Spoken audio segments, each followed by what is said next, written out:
Здравейте! Аз съм Петя Костуркова, а вие сте с сутрешния блок на Военния телевизионен канал. Сега ви предлагам да проследим заедно една операция на аневризма. Да видим какво ще се случи зад вратите на операционната.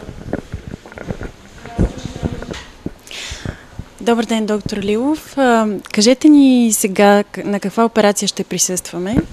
Това е един нов метод на лечение на мозъчни аневризми, при която посредством спирали от платина става запълване на аневризмалния сак на аневризмата с цел изключването му от кръвообращение, т.е. да не се позволи, да не се дава възможност на кръвта да навлиза в артерията. И по този начин се постига нейното излекуване, не по досега известния и познатия класически метод с клипсиране на шийката на аневризмата.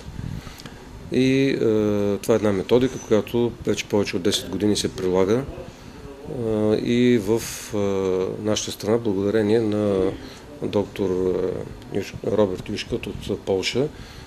Така започнахме с негова помощ да внедряваме тази методика с цел тук да се обучим, за да можем самостоятелно да работим по-нататък. Добре, бихте ли ни го представили? Сега той и ще осъществи именно тази емболизация. Ще аплицираме, ще вкараме вътре в аневризмалния сак необходимия брой спирали с цел този пациент да бъде излекуван по този нов начин. В кои случаи се прибягва до използването на тази апаратура, освен тези аневризми?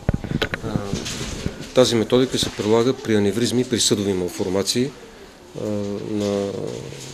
на мозъка, при което пак при съдовите малформации се запушват приводящите, хранещите съдове с цел пак излекуване по този нов ендоваскуларен способ,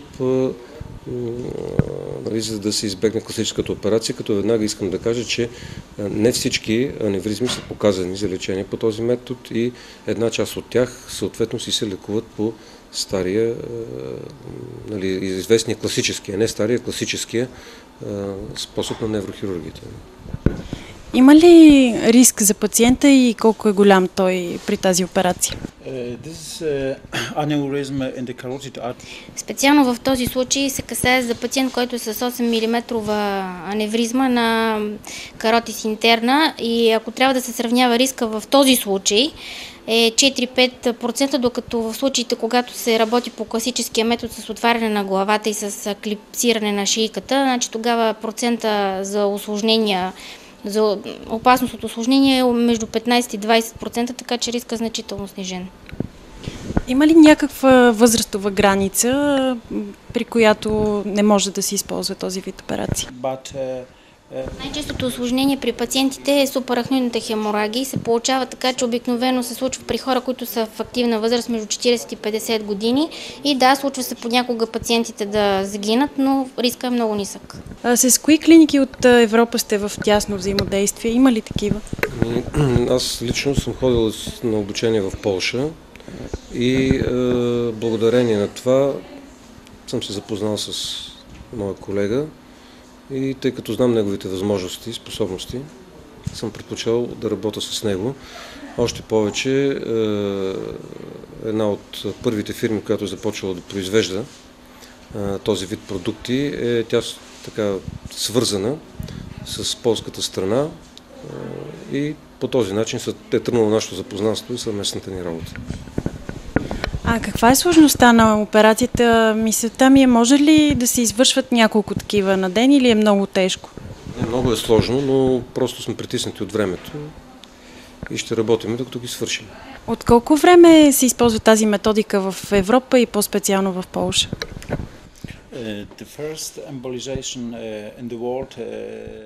За първи път в Европа процедурата е проведена през 1990-та, в Полша са започнали да работят през 2000-та година.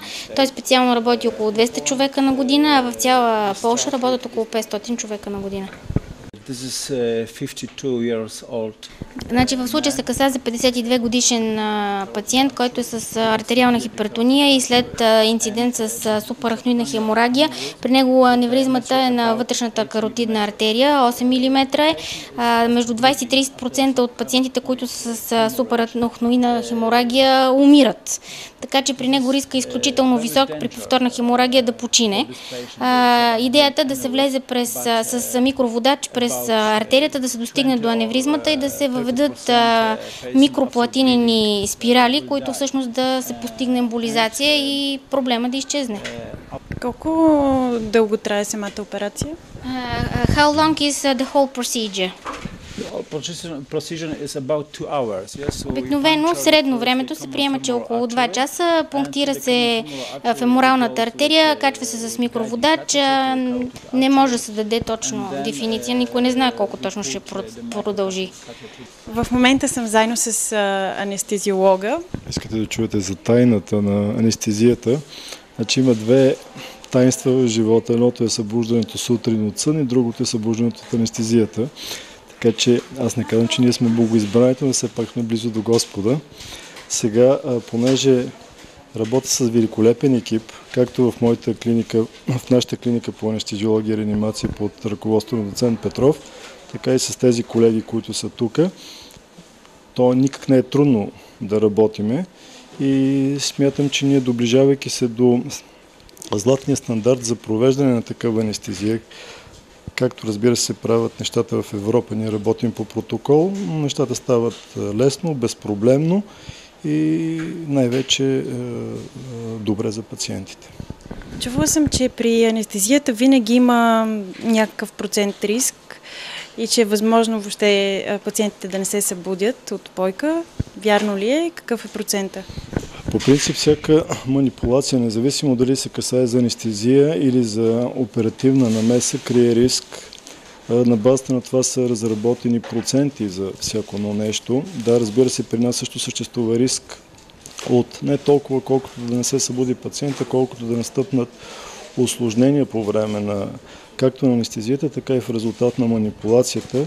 И нашата основна цел е да държиме виталните функции и параметри на пациента в границата на референтните стойности, да бъдем в много добра комуникация с водещият оператор, в случая колегата, за да можем евентуално проблеми, възникнали в хода на анестезията и неговата работа, да бъдат превентирани, в крайна сметка болният да се събуди, все едно не е бил никога под анестезия, в едно добро състояние, в едно добро състояние на духа и в крайна сметка да му бъде решен проблем с аневризмата. Докато лекарите се подготвяха за операцията, нашият екип търпеливо изчакваше зад стъклената преграда. Тези мерки бяха необходими, тъй като в операционната зала имаше рентгеново лъчение. Екипът ни си тръгна, оставяйки пациента в ръцете на истински професионалисти. Като дори успяхме да успокоим притеснените роднини, които чакаха пред вратите на операционната.